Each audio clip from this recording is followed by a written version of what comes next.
Nah, jadi sebab hati itu bisa hadir, keinginan. Karena hati kadang-kala terlepas daripada keinginan. Apa yang kita inginkan, hati ingat. Apa yang kita idamkan, hati ingat.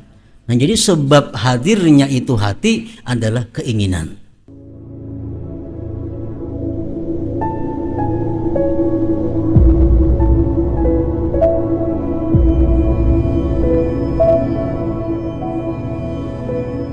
Bismillahirrahmanirrahim. Alhamdulillahi rabbil alamin.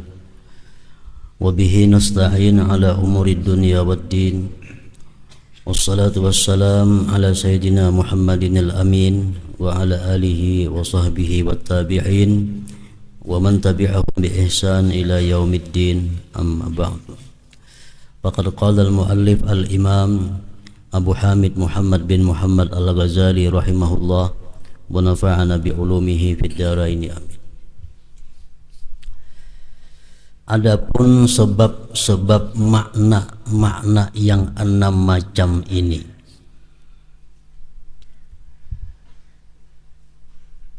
pada minggu yang telah lalu kita membicarakan bahwa khusyuk itu adalah merupakan himpunan daripada 6 perkara. Artinya apabila di dalam sembahyang kita itu ada terhimpun 6 perkara itu, maka sembahyang kita disebut khusyuk. Pertama, hudurul qalbi. Yang kedua, tafahum, paham. Yang ketiga, ta'zim. Yang keempat, haibah. Yang kelima, raja. Yang keenam, haya, malu.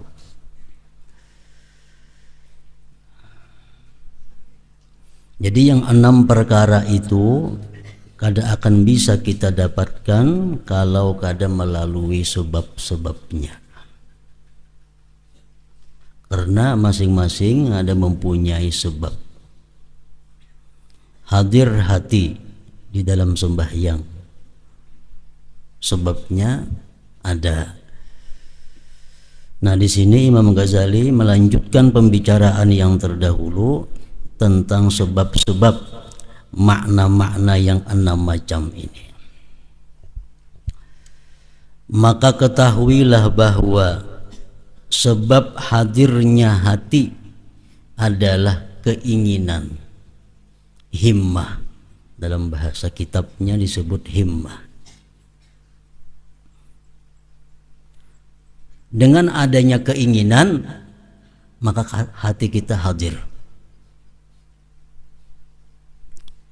Sebab hadirnya hati adalah keinginan. Sesungguhnya hatimu itu mengikuti keinginanmu. Hati kita mengikuti apa yang kita inginkan, apa yang kita idam-idamkan, apa yang kita pentingkan. Maka hati itu tidak hadir, artinya tidak mengingat. Hati tidak mengingat kecuali pada sesuatu yang kamu inginkan.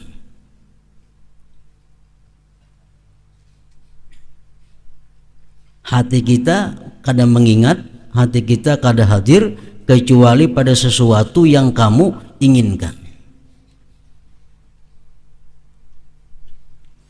Maka manakala sesuatu urusan menjadi keinginanmu, maka hadirlah hati padanya, maka ingatlah hati padanya. Ia kehendaki atau ia enggan, mau kada mau, artinya hati kita itu mengikuti apa yang kita inginkan, mau kada mau. Kita hendak makan, contohnya ingin makan, nah kita bawa sembahyang. Kita bawa sembahyang, pasti hati kita itu ingat makan. Kenapa? Karena keinginan kita hendak makan. Kita alihkan, kita bulik pulang hendak makannya. Kita alihkan pulang hati, tabulik lagi hendak makan. Nah itu orang nang hendak makan. Orang hendak kawin sama, pikirannya pasti kawin. Dialihkan ke lain, tabulik pulang kena kasih itu. Kalau kau diubah-ubah itu sudah tabiatnya, mau kada mau. Itulah hati manusia. Ia ditabiatkan, hati itu ditabiatkan atas demikian itu dan ditundukkan padanya. Hati sudah diciptakan Allah demikian peraturannya. Selalu ingat apa yang diingin, selalu ingat apa yang dikehendaki, selalu ingat apa yang diidam-idamkan.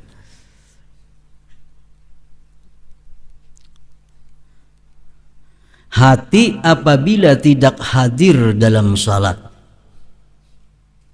hati kada hadir dalam salat, ia tidaklah menganggur, tetapi ia menembus atau berkeliling mengenai sesuatu yang menjadi arahan keinginannya dari urusan-urusan dunia.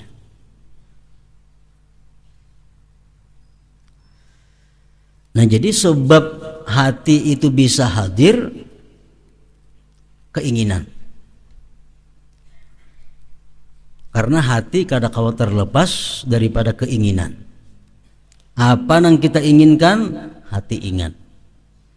Apa yang kita idamkan, hati ingat. Nah, jadi sebab hadirnya itu hati adalah keinginan.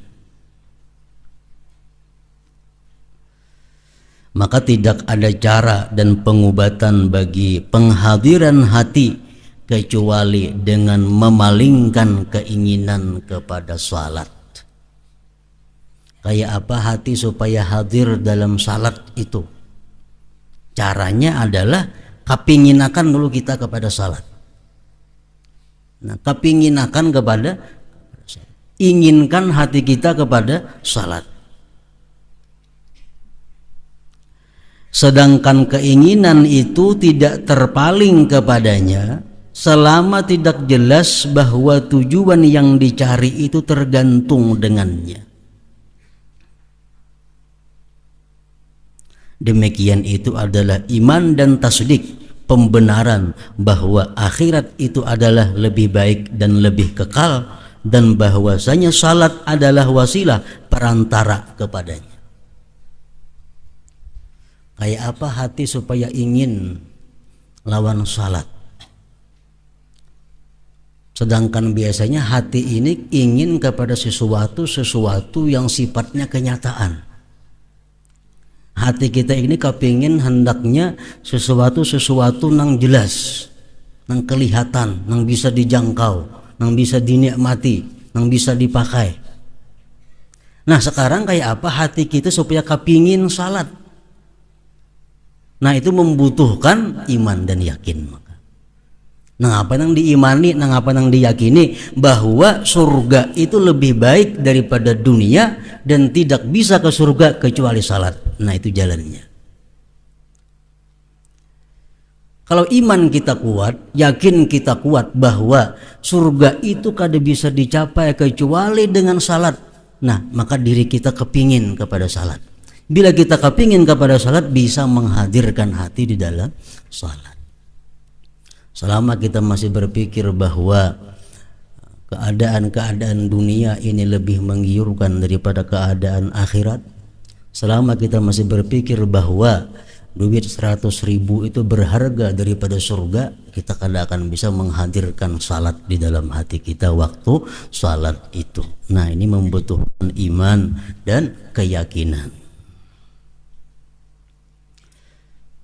Jadi kita kaji dahulu apa-apa gunanya salat, supaya kita ini bujur-bujur kepingin lawan salat itu.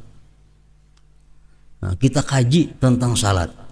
Umpamanya ada hadis yang mengatakan as-salat imaduddin, sembahyang tiang agama. Barang siapa sembahyang berarti mendirikan agama. Siapa kada sembahyang berarti hadamaddin, merubuhkan agama. Itu pentingnya salat.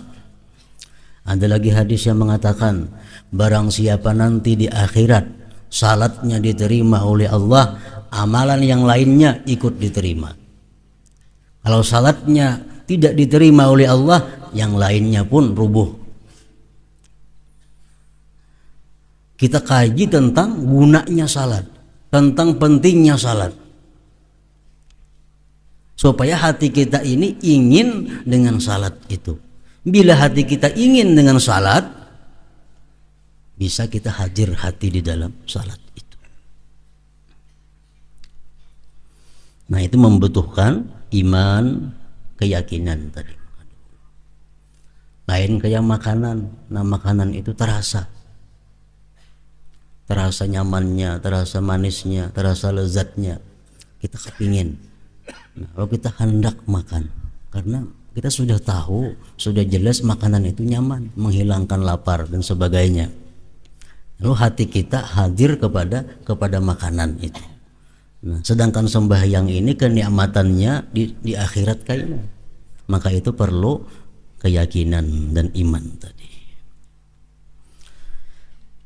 Kalau kita takut dengan neraka dan kita hendak bujur-bujur masuk surga, sedangkan masuk surga kada bisa dicapai kalau kita kada salat, nah maka kita bisa salat. Karena kunci surga adalah salat.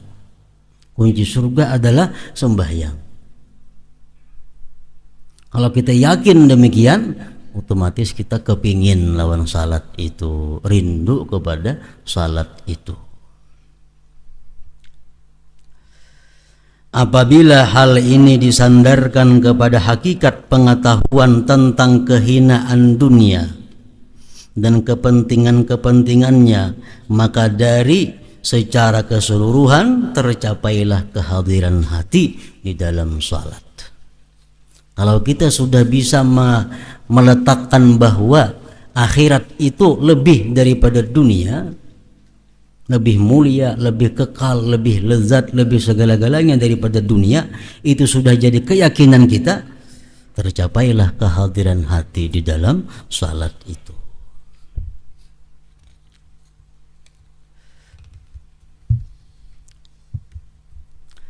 Dan dengan alasan seperti ini, hadirlah hatimu apabila kamu hadir di hadapan sebagian pembesar dunia, maksudnya raja-raja dunia, orang yang tidak mampu untuk membuat mudarat dan memberikan manfaat kepadamu.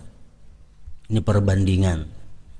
Kalau kita misal berada di hadapan bupati atau di hadapan presiden, kita berada di hadapan beliau itu, kita kada ingat lagi segala-galanya. Kita kada ingat lagi rumah kita kada ingat lagi toko kita, kada ingat lagi kebun kita, kada ingat lagi anak kita, bahkan rasa sakit yang di awak pun kada terasa lagi. Kenapa? Karena fokus perhatian kita itu menghadapi sang presiden ini. Padahal presiden itu kada bisa memberikan manfaat dan mudarat kepada kita. Jadi kalau kita bisa hadir hati di hadapan seperti itu, nah macam itu contohnya. Apabila seorang hamba tidak dapat hadir hatinya ketika munajat dengan maharaja dari seluruh raja-raja yang di tangannya kerajaan bumi dan kerajaan langit, mulki dan malakut, kemanfaatan dan kemudaratan, maka janganlah kamu mengira bahwa itu mempunyai sebab selain lemahnya iman. Kalau kita di hadapan pembesar dunia, duduk di hadapan sidin, kita bisa melupakan segala-galanya karena hati kita hadir di hadapan presiden. Begitu kita sembahyang, hati kita kada hadir bersama Allah. Hati kita ingat macam-macam. Kada ada sebab lain itu melainkan lemahnya iman. Lemahnya iman. Nah, jelas sudah penyakitnya itu berarti. Maka bersungguh-sungguhlah sekarang dalam menguatkan iman itu. Dan jalannya dikupas secara luas pada selain tempat ini, di bab lain. Kayak apa caranya? Menguatkan keimanan kepada Allah Subhanahu wa taala bahwa Allah itu yadurru wa yamfa. Allah memudaratkan, Allah bisa memberikan manfaat dan sebagainya. Nah, itu yang pertama, hadir hati. Jadi hadir hati timbul dari keinginan. Itu sebabnya hati kita hadir adalah keinginan. Apa keinginan kita, disitulah hati kita hadir.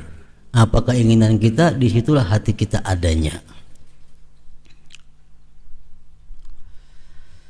Yang kedua di antara 6 perkara itu adalah tafahum, pemahaman. Nah, jadi kalau kita sudah bisa hadir dalam sembahyang itu, artinya mulut kita, anggota kita bersama-sama dengan hati kita, berarti kita sudah dapat sudus minal khusyuk, 1/6 daripada khusyuk. Padahal kita belum tahu lagi artinya, belum tahu lagi tafsirnya, belum tahu maknanya. Cuma kita selalu hadir hati bersama mulut dan anggota. Masuk dah 1/6 khusyuk kita. Wajjahtu wajhiya lilladzi fataras samawati wal arda. Hati kita mengiringi tuh. Hati kita mengiringi mulut kita, atau mulut kita mengiringi hati kita. Hanifan musliman wa ma ana minal musyrikin. Inna salati wa nusuki wa mahyaya wa mamati lillahi rabbil alamin. Nah, hati kita macam itu juga. Jadi hati kita hadir di mana ucapan kita demikian. Kita mengucap Fatihah mulai bismillahirrahmanirrahim sampai waladhdallin, hati kita pun seperti itu. Kita ruku, hati kita sadar bahwa kita ini ruku mengagungkan Allah. Kita sujud, hati kita sadar kita sedang sujud. Nah, hati kita hadir macam itu sampai tuntung, berarti kita dapat 1/6 khusyuk. Walaupun kada tahu nang apa nang kita bacaan itu artinya, tapi kau menghadirkan dalam hati. Adapun pemahaman, tafahum, paham dengan apa yang kita baca, paham apa dengan kita ucap, maka sebabnya sesudah hadirnya hati adalah mengekalkan pikiran dan memusatkan hati untuk mengetahui makna. Kita kada akan bisa mempaham apa yang kita baca kalau kita belum hadir lagi hati. Jadi andaknya paham nih sesudah hadir hati. Kalau langsung kita mempaham apa yang kita baca, hati kita aja kada hadir dengan apa yang dibaca, kada kawa. Nah, jadi paham terhadap apa yang kita baca, kita ucap itu sesudah hadir dulu hati modalnya. Setelah hati kita hadir, supaya paham apa? Belajar mengetahui makna-makna. Belajar mengetahui makna-makna. Alhamdulillahirabbil alamin, artinya apa? Maknanya apa? Maliki yaumiddin, maknanya apa? Iyyaka na'budu wa iyyaka nasta'in, artinya apa? Sampai awal akhir sembahyang tahu kita maknanya. Nah, bila tahu kita sudah makna-maknanya itu, kita kawa mempaham lalu kan. Kawa mengerti nang apa nang kita baca ini. Tapi itu imbah hadir hati maka. Pengobatannya adalah pengobatan penghadiran hati serta menghadapkan pikiran dan sungguh-sungguh menolak geritik-geritik hati. Kayak apa cara mengusahakan supaya kita bisa mempaham terhadap apa yang kita ucapkan ini? Sama dengan cara menghadirkan hati kayak apa tadi? Pengobatan untuk menolak geritik-geritik hati yang menyibukkan adalah memutuskan bahan-bahannya. Memutuskan bahan-bahannya, memutuskan bibit-bibitnya. Makanya itu ujar Nabi, kalau orang dihidangkan makanan, dia hendak makan, jangan sembahyang, makan dulu. Nah, makan itu apa? Memutuskan bibit-bibitnya. Karena mau kada makan bibitnya itu ada, timbul geritik di hati keingatan makanan itu. Memutuskan bibit-bibitnya, bahan-bahannya. Hendak bakame sembahyang, amun dibawa sembahyang kena geritik hati pasti bakame itu ada. Putuskan bibitnya di mana, bakame, kami akan dulu. Nah itu. Saya maksudkan melepaskan diri dari sebab-sebab yang mana geritik-geritik itu tertarik kepadanya. Orang bisi kios sembahyang, timbul kena geritik hatiku, berusia barangku diambil orang, berusia kena ada yang mencupit, ada yang mengambil. Nah, nang dulu sembahyang kunci kios tutup, hanya sembahyang itu memutuskan bibit ngarannya. Supaya jangan ada keganangan, kehilangan dan sebagainya. Sepeda motor kah, sepeda kah, nak masjid sembahyang kunci sepedanya, itu memutuskan bibit. Kayaknya keingatan, nah karena berkunci tadi kendaraan, nah berusia ada orang, nah itu timbul geritik-geritik dalam hati yang mengganggu kekhusyuan sembahyang. Dan sesuatu yang mana bahan-bahan itu tidak terputus, maka geritik-geritik itu tidak berpaling. Bila bahannya masih ada, geritiknya kada akan mau hilang.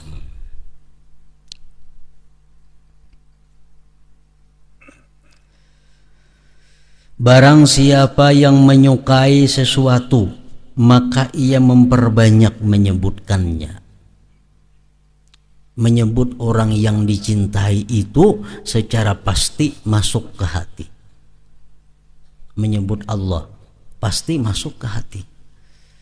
Oleh karena itu kamu melihat orang yang mencintai selain Allah, salatnya itu tidak bersih dari geritik-geritik hati. Kalau masih ada orang, masih ada sesuatu selain Allah yang lebih kita cintai daripada Allah, geritik hati itu pasti ada. Nah itu yang ketiga. Yang kedua lah, yang pertama tadi hadurul qalbi, hadir hati. Yang kedua memahami apa yang dibaca itu. Nah kalau sudah kita hadir hati, kita kau memaham sudah makna-makna yang kita ucapkan itu, berarti kita dapat 2/6 daripada khusyuk tadi.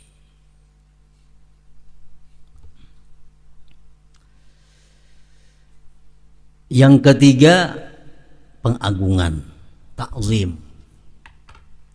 Kita mengucap alhamdulillahirabbil alamin. Ada sama dengan kita mengucap terima kasih kepada kawan kita. Ada sama. Kawan kita memberikan kita sesuatu, kawan kita menolongi, terima kasihlah. Jangan sama dengan kita mengucap alhamdulillah. Kenapa? Karena kita mengucap alhamdulillah itu mesti disertai pengagungan Allah. Ada ta'zimnya. Nah, yang ketiga ta'zim, pengagungan. Orang sembahyang itu mesti ada ta'zimnya, pengagungan kepada Allah. Adapun pengagungan maka itu adalah keadaan bagi hati yang timbul dari 2 ma'rifat, yaitu 1, ma'rifat mengenal kebesaran Allah Azza wa Jalla dan keagungannya. Itu termasuk pokok-pokok iman. Maka orang yang tidak mengiktikadkan keagungan Allah Azza wa Jalla, maka jiwa nafsu tidak tunduk untuk mengagungkannya. Kalau kita kadang mengakui Allah itu agung, maka kita kadang akan mengagungkan Allah. Jadi modal pertama dulu adalah mengiktikadkan kebesaran Allah, mengiktikadkan keagungan orang yang sekarang ini kita sembah.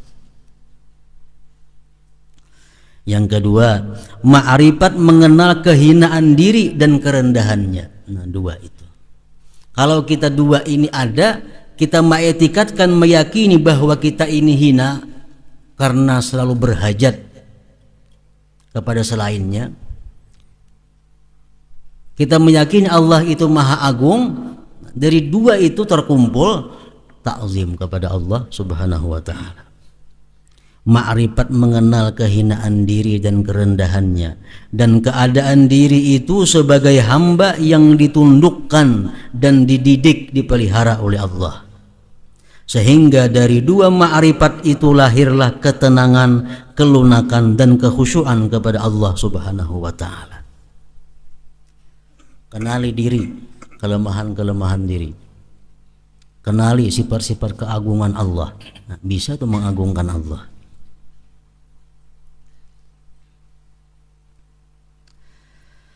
Lalu hal itu diungkapkan dengan ta'zim, pengagungan.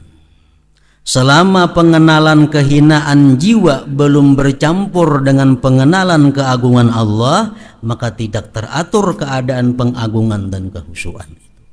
Ada hasil, kada akan dapat.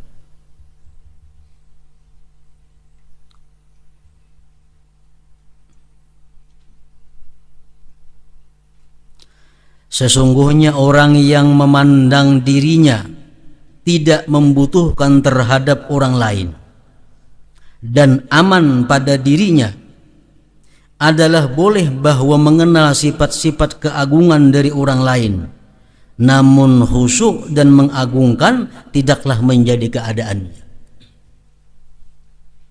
Ada kawat ta'zim. Orang yang merasakan dirinya cukup, orang yang merasakan dirinya mampu, orang yang merasakan dirinya kuat, walaupun dia mengetahui Allah itu agung, kada bisa mengagungkan Allah. Kenapa? Karena dia kada merasa berhajat kepada Allah.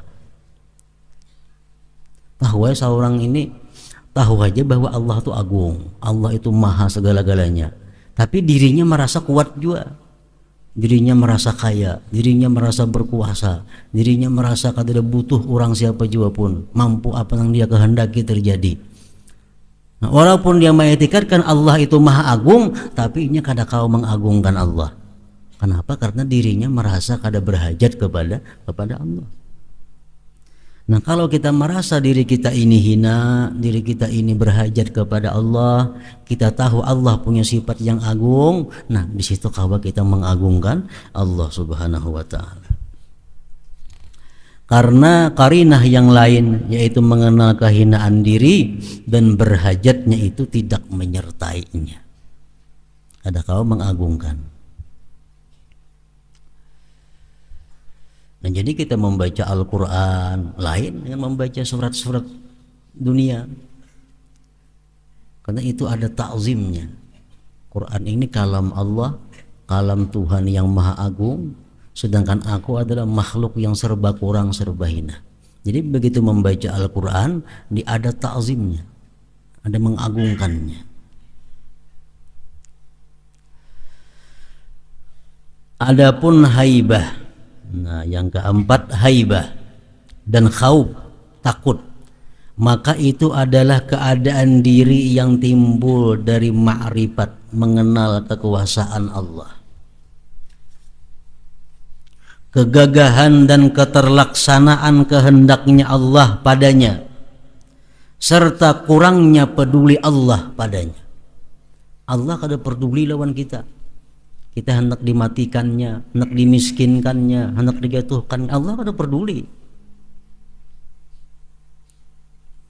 Itu membuat kita takut lawan Allah. Dan sesungguhnya seandainya dia membinasakan orang-orang yang terdahulu dan orang-orang kemudian, niscaya tidak berkurang dari kerajaannya satu atom pun. Sekecil apapun kada berkurang kerajaan Allah. Andai kata bumi dimusnahkan oleh Allah, kada ada lagi orang di bumi nang sembahyang, nang berzikir, sedikit pun kada mengurangi kekuasaan Allah, kerajaan Allah. Ini disertai menelaah apa yang berlaku pada para nabi dan para wali dari musibah-musibah dan bencana yang beraneka macam, dalam keadaan mampu untuk menolak. Lihat, Allah memberikan hukuman kepada satu kampung yang menentang Allah. Sekampungan mati, tapi nabi-nabi diselamatkan Allah. Padahal nabi itu hidup di kampung situ, di daerah situ, satanah lawan itu. Allah turunkan bala, nang kafir mati, nang nabi selamat. daripada kuasanya Allah Subhanahu wa taala memilah mana yang diberi bala, mana yang selamat. Berbeda dengan apa yang disaksikan daripada para raja bumi. Nah, kalau raja-raja dunia kaulah menghindari bala, kaulah menghindari bencana, kada kawan. Kalau Allah bisa menurunkan bala bencana dan bisa menolaknya, menjauhkannya. Secara jumlah setiap kali ilmu tentang Allah itu bertambah, maka bertambahlah takut dan haibah kepada Allah. Makin kita gali tentang Allah, tambah takut kita kepada Allah, tambah segan kepada Allah. Dan akan datang sebab-sebab tentang itu dalam Kitabul Khawf Bayrub ilmun jiyad karena di bab yang lain. Nah, jadi irama sembahyang itu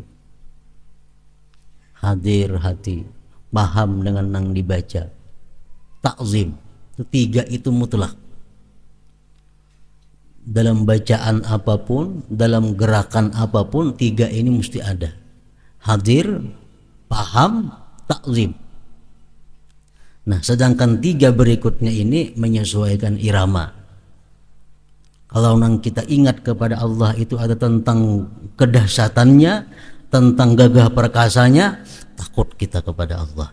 Itu sesuai apa yang kita baca ayat-ayat Al-Quran dalam sembahyang itu.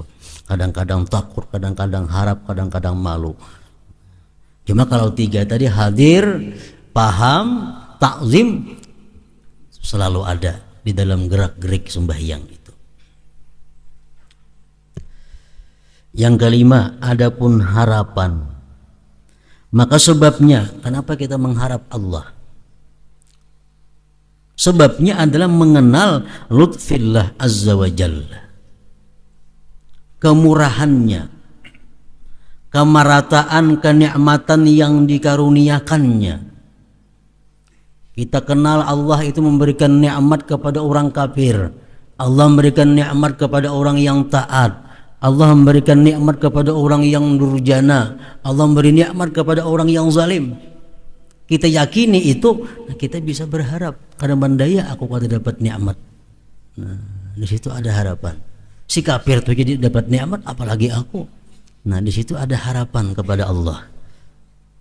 Dan kelembutan ciptaannya, mengetahui kebenaran pada janjinya Allah yang berupa surga karena salat itu. Orang yang salat dengan betul-betul salat dijanjikan surga oleh Allah. Nah, di situ kita ada harapan. Apabila telah hasil keyakinan terhadap janjinya dan mengenal kelembutan balas kasihnya, maka terbangkitlah dari kumpulan ini harapan dengan pasti. Ini sembahyang itu ada juga harapnya kepada Allah, ada juga takutnya kepada Allah. Yang keenam, dan adapun malu.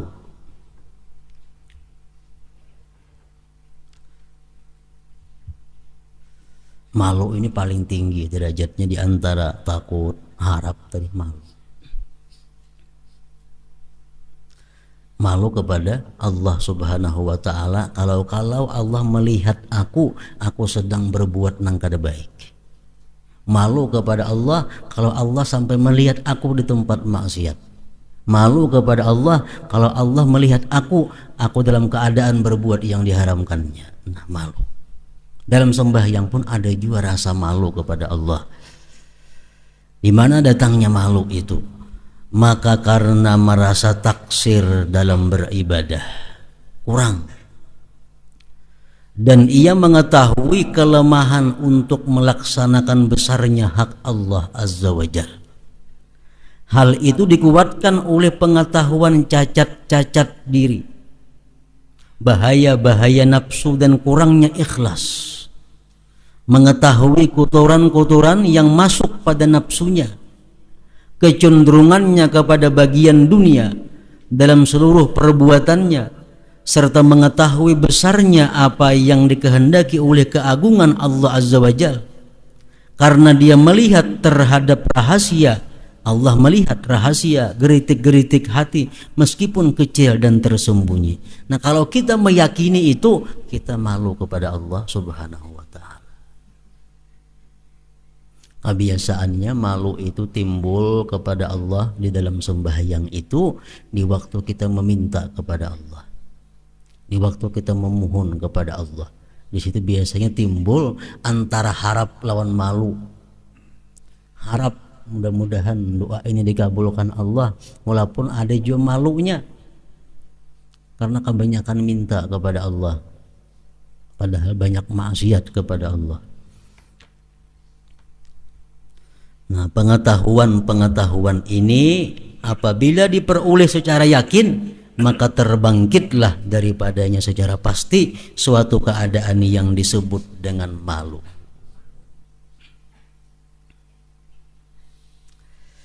Nah, ini adalah sebab-sebab sifat-sifat ini yang 6 tadi. Setiap sesuatu yang dituntut untuk mencapainya, maka pengobatannya adalah menghadirkan sebab-sebabnya. Maka dalam mengenal sebab terdapat pengenalan pengobatannya. Selama ini kita sembahyang itu kadang mau hadir hati. Artinya hati kita kadang sesuai lawan ruku sujud. Kadang-kadang hati kita awak kita sujud tapi hati kita bisa pindah mutur. Awak kita ruku, hati kita berubah. Nah, kadang sesuai hati dengan gerak-gerik. Berarti hati kita kadang hadir. Nah, pengobatannya itu kayak apa? Kalau kita hendak mengobati itu, kenali sebabnya. Kalau kita kadang mengenali sebab, kita kadang kau mengobatinya.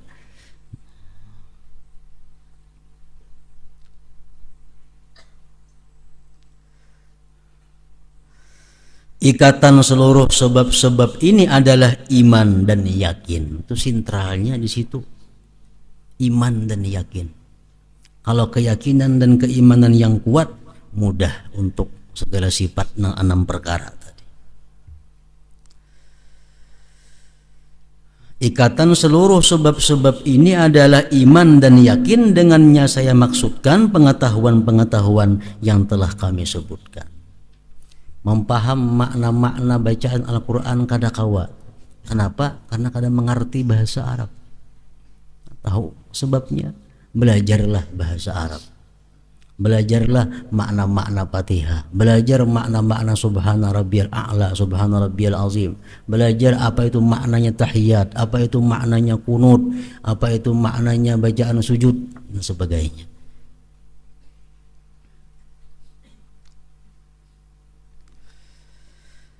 Pengertian keadaannya yakin adalah tidak adanya keraguan, dan pengetahuan-pengetahuan itu menguasai hati sebagaimana terdahulu pada penjelasan yakin dalam Kitabul Ilmi. Dan dengan kadar keyakinan itu hati menjadi khusyuk. Itu kesimpulannya. Khusyuk kita dalam sembahyang sangat tergantung dengan keyakinan dan keimanan. Orang yang keimanan keyakinannya kuat, sembahyangnya khusyuknya kuat. Imannya yakinnya lemah, khusyuknya pun lemah. Oleh karena itu Aisyah radhiyallahu anha berkata, "Kana Rasulullah sallallahu alaihi wasallam yuhadditsuna wa nuhadditsuhu, fa idza hadaratis shalah ka'annahu lam ya'rifna wa lam na'rifhu." Artinya adalah Rasulullah sallallahu alaihi wasallam berbicara kepada kami dan kami berbicara kepada beliau. Bapandiran kami lawan Rasulullah. Ujar bini Sidin nih. Apabila datang salat, maka seolah-olah beliau tidak mengenal kami dan kami tidak mengenal beliau. Artinya kalau yang bapandiran Nabi kita tertawa, Nabi kita bagaya, Nabi kita takurihing, senyum. Begitu tiba waktu salat, Nabi kita berubah. Seolah-olah kami kada pinandu lagi lawan Sidin. Sidin pun kada kenal lagi lawan kami. Kenapa? Karena punya keyakinan yang kuat daripada Nabi, beliau akan menghadapi Tuhan yang Maha Agung tadi. Itu intinya di situ. Bila orang menganggap Tuhan itu macam kakawanan aja, nggak sembahyangin begaya dulu sahabat aja. Tuhan kayak kakawanan dianggapnya. Nggak sembahyang begaya, baru tawaan, baru tunjulan. Nah itu melecehkan Allah Subhanahu wa Ta'ala. Belum tentu sembahyang, orang ini sudah disiksa oleh Allah. Apa siksanya? Sembahyang itu dibentuk Allah menjadi kain yang kasar, dipukulkan ke wajahnya. Makanya kulirnya sembahyang. Kenapa? Bila sembahyang dipukul orang. Malas sembahyang. Kenapa? Bila sembahyang dipukul. Cuma inya kada menyadari, dia kira malas tuh lah apakah, padahal Allah kada berkenan menghadapi inya, karena inya pun menganggap Allah macam kawan biasa aja. Kada ada mengagungkan, kada ada ta'zim lawan Allah Subhanahu wa Ta'ala. Rasulullah contohnya, kalau hendak sembahyang walaupun asalnya bagaya lawan bini, begitu hendak sembahyang sudah ampih, kada kenal lagi siapa-siapa.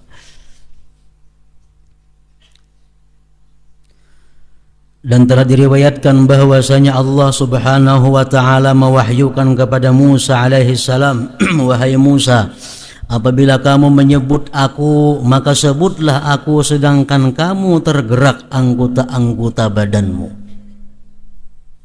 Artinya wahai Musa, kalau ikam menyebut namaku, hendaklah kamu itu takut kepadaku.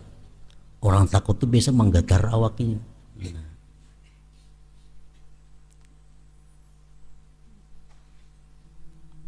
Dan jadilah kamu ketika mengingatku sebagai orang yang khusyuk dan tenang.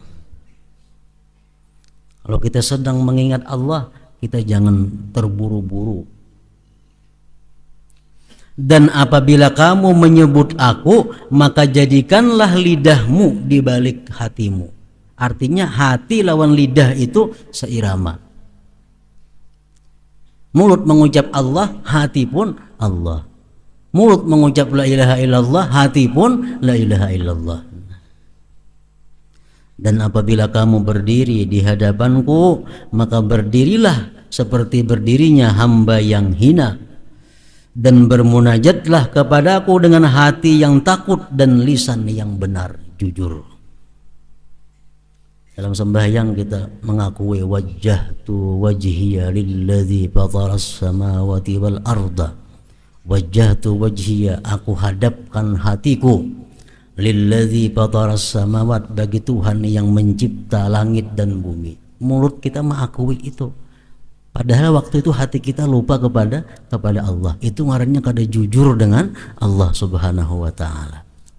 Mulut kita mengucap maha suci Allah, tapi hati kita lebih mementingkan makhluknya Allah, kada jujur dengan Allah Subhanahu wa Ta'ala. Dan diriwayatkan bahwasanya Allah Ta'ala mewahyukan kepadanya Musa alaihi salam, katakanlah kepada orang-orang yang durhaka dari umatmu, janganlah mereka menyebut aku, karena sesungguhnya aku telah bersumpah kepadaku bahwasanya orang yang menyebut aku, maka aku menyebutnya. Bila kita menyebut Allah, Allah menyebut kita. Kita mengingat Allah, Allah mengingat kita. Dan apabila mereka orang-orang yang maksiat menyebut aku, maka aku menyebutkan mereka dengan kutukan, dengan laknat. Orang-orang zalim, orang-orang yang banyak punya dosa-dosa besar, kalau dia berzikir, Allah bukan membalas zikir dengan zikir, membalasnya dengan laknat.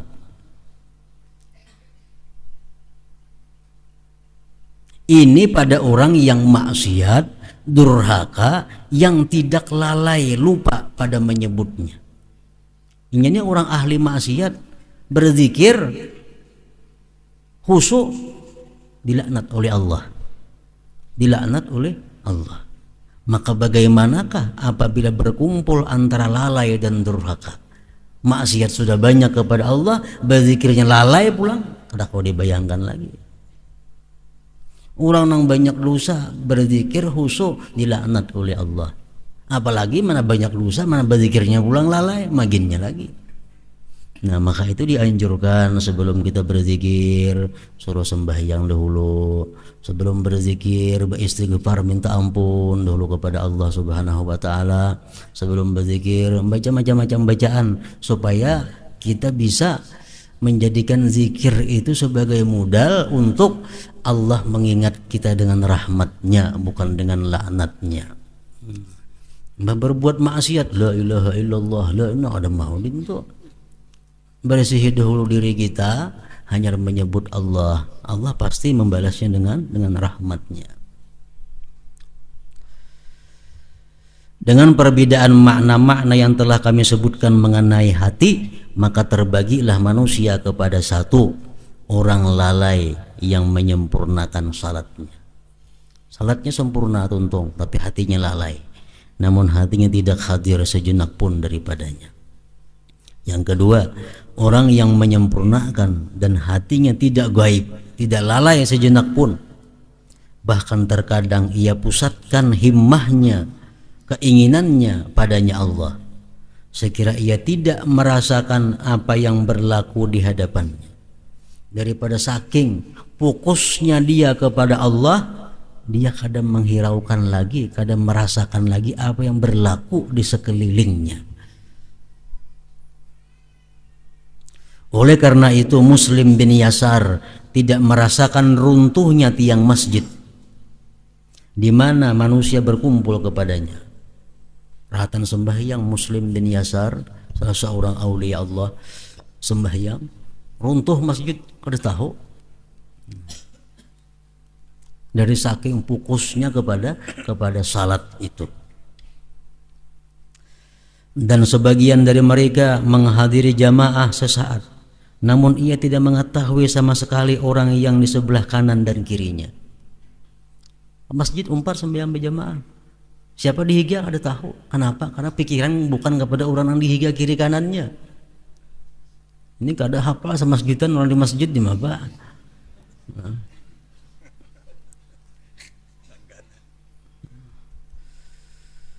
Namun ia tidak mengetahui sama sekali orang yang di sebelah kanan dan kirinya. Dan detak jantung Nabi Ibrahim salawatullah alaihi wasallam terdengar pada 2 mil di malam hari kalau beliau sembahyang. Dan sekelompok orang itu pucat wajah mereka dan gemetar pada waktu sembahyang itu. Tergantung kekhusyuannya, keyakinannya kepada Allah Subhanahu wa taala. Nah, seluruhnya itu dipandang tidak jauh. Artinya mungkin aja terjadi. Ya Muslim bin Yasar sembahyang rubuh kada tahu. Itu bukan mustahil. Umat kayak maulah kayak itu, bukan kayak itu pasti mau. Seluruhnya itu dipandang tidak jauh. Sesungguhnya kelipatan itu disaksikan pada himmah-himmah ahli dunia.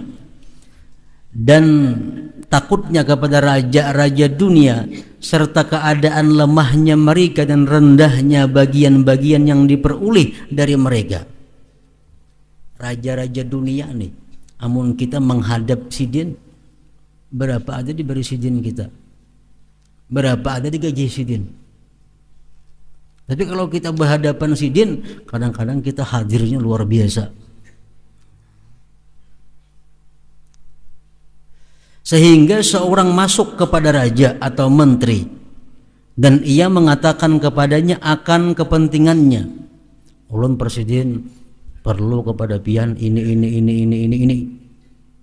ya depan presiden nih. Kemudian ia keluar kantor presiden.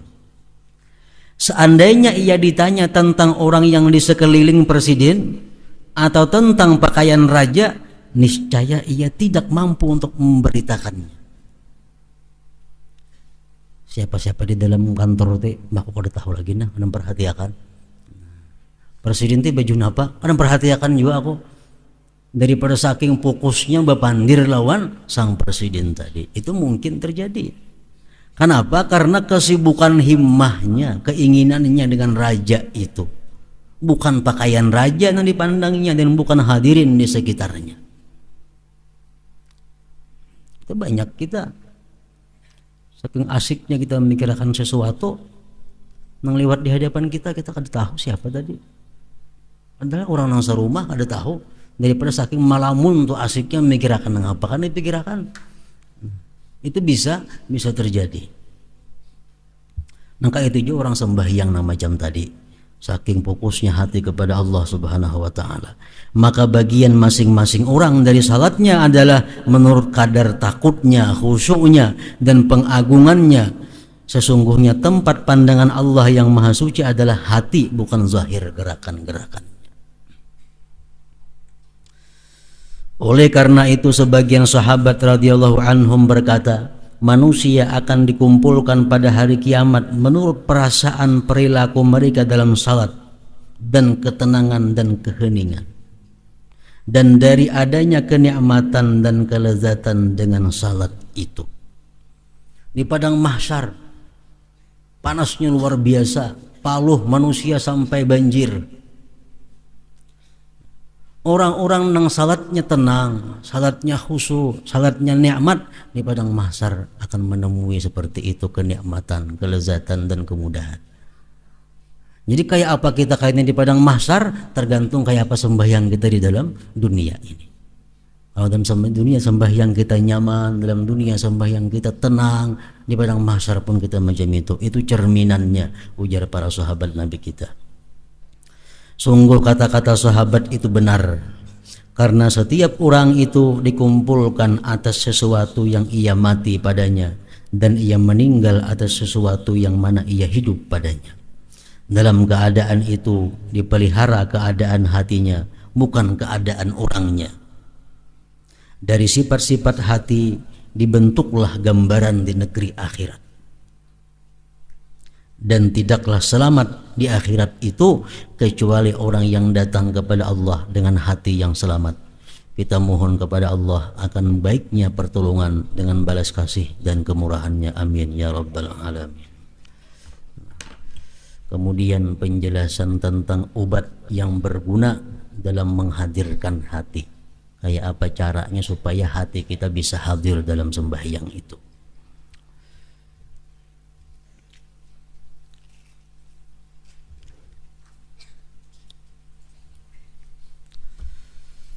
Dalam zikri fa'alam annahu la ilaha illallah Muhammadur Rasulullah, la ilaha illallah Muhammadur Rasulullah, la ilaha illallah Muhammadur Rasulullah, la ilaha illallah, la ilaha illallah, la ilaha illallah, la ilaha illallah, la ilaha illallah.